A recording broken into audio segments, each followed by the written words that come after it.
April 3rd, 2011. A quiet Sunday evening in Nantes, France. The hour is just after 7.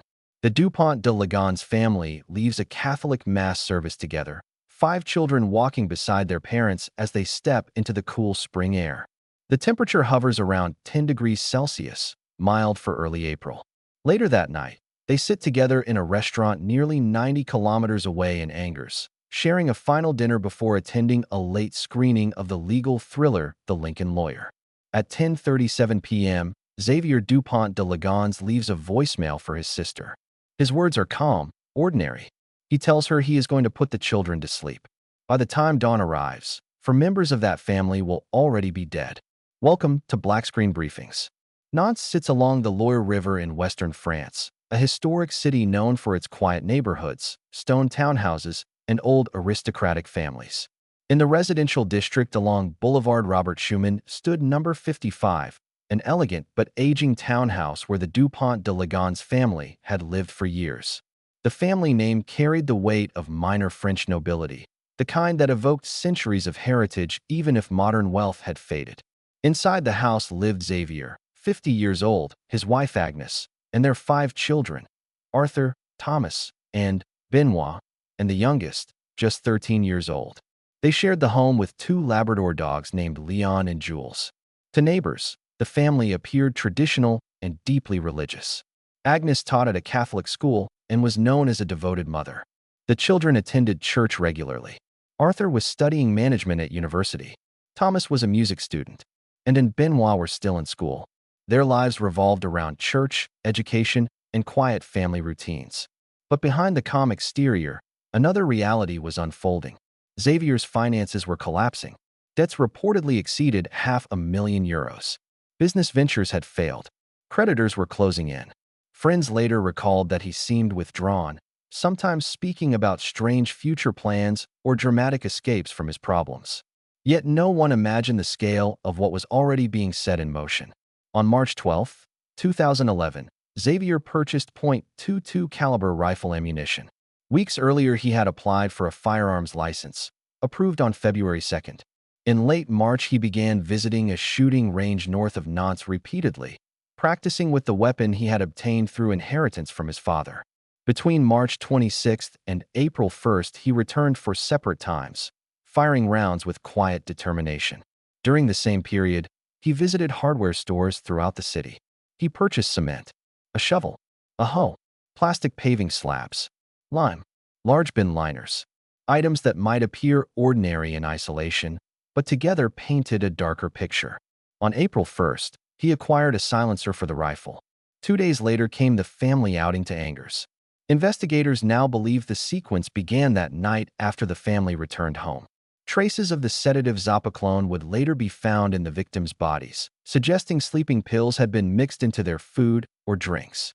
One by one, as the house grew silent, each family member fell asleep. Sometime between late evening and early morning, Xavier moved through the house. Each victim was shot in the head with the suppressed .22 rifle while they slept. 2 shots per person, ensuring death. There were no signs of struggle. The house remained eerily calm. The following morning, April 4th, school officials noticed 3 children were absent. Xavier called their schools, explaining the family was suffering from food poisoning. Agnes did not appear for work. Neighbors observed the house shutters closed. From outside, nothing looked unusual. Inside, the work had already begun. Xavier spent the day digging beneath the terrace in the garden.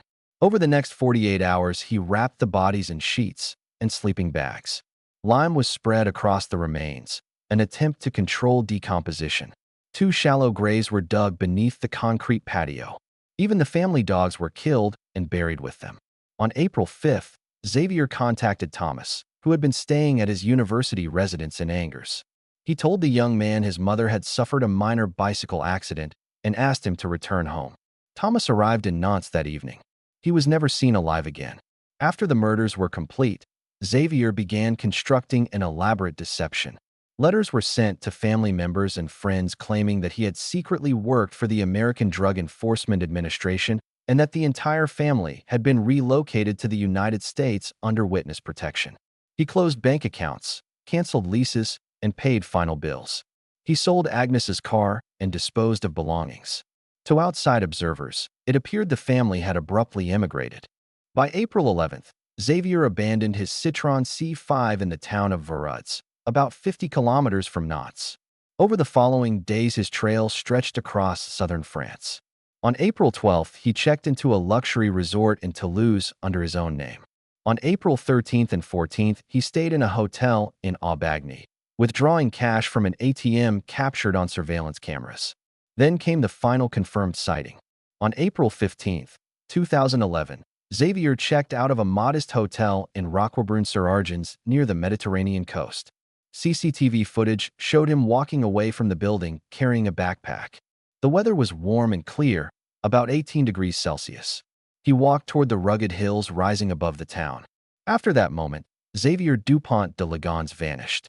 For nearly a week, no one realized what had happened in Nantes. Neighbors eventually grew concerned about the silent house with permanently closed shutters. On April 21st, police conducted another welfare check. At first, the home appeared tidy and undisturbed. But investigators noticed something unusual in the garden. The terrace had recently been altered, the concrete beneath it looking freshly laid. Officers began digging. What they uncovered shocked even experienced investigators. 5 bodies were buried beneath the patio, wrapped carefully, shot execution style, dusted with lime. DNA testing soon confirmed their identities: Agnes, Arthur, Thomas, and Benoit Dupont de Ligonnès. The 2 Labrador dogs were buried alongside them. Autopsies indicated the victims had been sedated and killed between April 3rd and April 5th. The suspect was already gone. The Nantes police, joined by the French National Police, launched one of the largest manhunts in modern French criminal history. Xavier's movements were reconstructed through credit card records, hotel registrations, and CCTV footage. A national arrest warrant was issued, followed by an Interpol red notice on May 10, 2011. Search teams combed the mountains around Roquebrune-sur-Argens, believing Xavier may have committed suicide after fleeing the hotel. Helicopters scanned the forested hillsides. Officers searched caves and ravines. They found nothing. Over the years, sightings emerged from across Europe and beyond. In 2019, Scottish police briefly detained a man at Glasgow airport after a tip suggested he might be Xavier. The identity proved false. Other reports placed him in monasteries, remote villages, or distant countries under assumed identities. In February 2026, former investigator Gilles Gallix publicly suggested a different possibility. According to his theory, Xavier may have escaped France before the bodies were discovered, boarding a flight from Nice airport using a forged passport and disappearing into the United States. No definitive evidence has confirmed the claim. More than a decade later, no murder weapon has been recovered. No confirmed trace of Xavier Dupont de Ligonnès has ever been found. The case remains officially open. The murders devastated extended family members and shocked the city of Nantes. Friends struggled to reconcile the quiet father they knew with the calculated destruction of an entire household. Annual memorials have been held near the former home site, which has since been demolished. Advocacy groups continue pushing authorities to pursue new leads. Yet the central question endures. Did Xavier die in the mountains shortly after walking away from that hotel in 2011? Or did he succeed in disappearing, living quietly somewhere under a different name? The Dupont de Ligonnès murders remain one of Europe's most haunting unsolved crimes. A family destroyed without warning, a suspect who seemed to vanish into thin air, and a mystery that refuses to close. Information in this briefing is drawn from reporting by France 24, the Connexion France, People magazine, and investigative records from the French National Police. I'm your narrator. Until the next briefing.